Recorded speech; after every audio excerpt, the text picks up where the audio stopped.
Bienvenue dans cette nouvelle vidéo de Lexical Info. Valet de Macron, n'étouffez pas le Mali.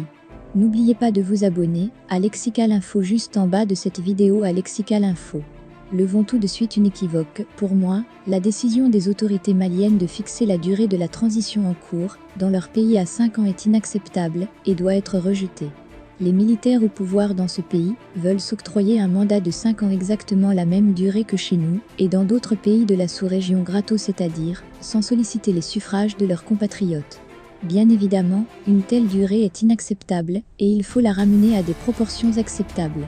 Encore faudrait-il définir ce qui est acceptable dans ce domaine puisque, après tout, même ici au Sénégal, pays qui ne connaît aucun trouble et à la stabilité légendaire, touchons du bois, les maires, présidents de conseils départementaux, conseillers municipaux et autres viennent de s'octroyer une prolongation de leur mandat de 2 ans. Si, donc, les autorités de la transition malienne ont assurément tort de vouloir s'octroyer un quinquennat sans en passer par les urnes, les sanctionner serait donc somme toute logique.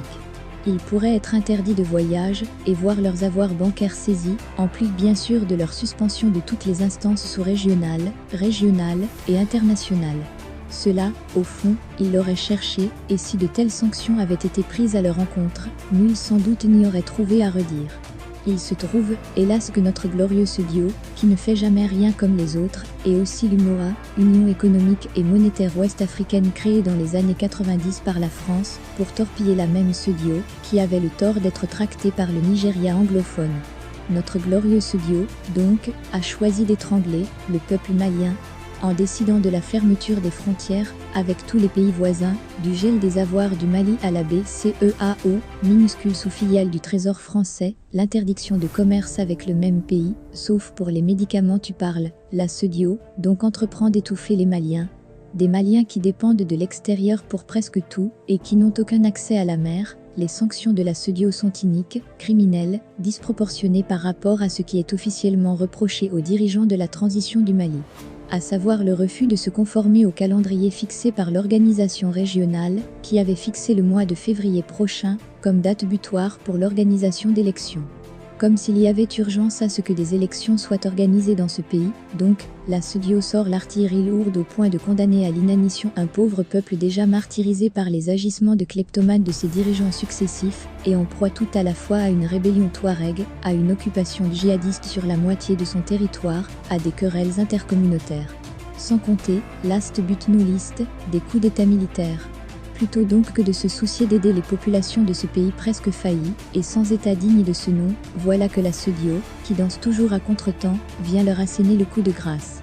N'est-ce pas cette même Sedio qui, dans les années 90, sous la direction des généraux au pouvoir au Nigeria, avait entrepris d'aller rétablir la démocratie au Libéria par le biais de la force militaire ECOMO? Comme j'ai pris l'habitude de le rappeler ici, à l'époque, les journalistes nigérians persiflaient en disant que leur pays exportait ce qu'il n'a pas, à savoir la démocratie, et importait ce qu'il a, c'est-à-dire de l'essence, à cause de capacités de raffinage insuffisantes. En effet, ce géant pétrolier exportait son brut et importait des produits finis.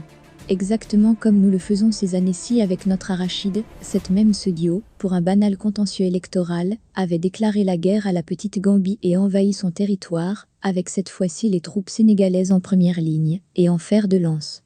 Et actuellement, pour une durée de transition trop longue à leur goût, les dirigeants de la même organisation ont tout simplement entrepris d'exterminer le peuple malien. Il est intéressant de constater qu'ils n'ont fait qu'entériner en réalité une série de sanctions déjà adoptées par ceux d'entre eux qui sont membres de l'UMOA, c'est-à-dire, encore une fois, ce machin de la France.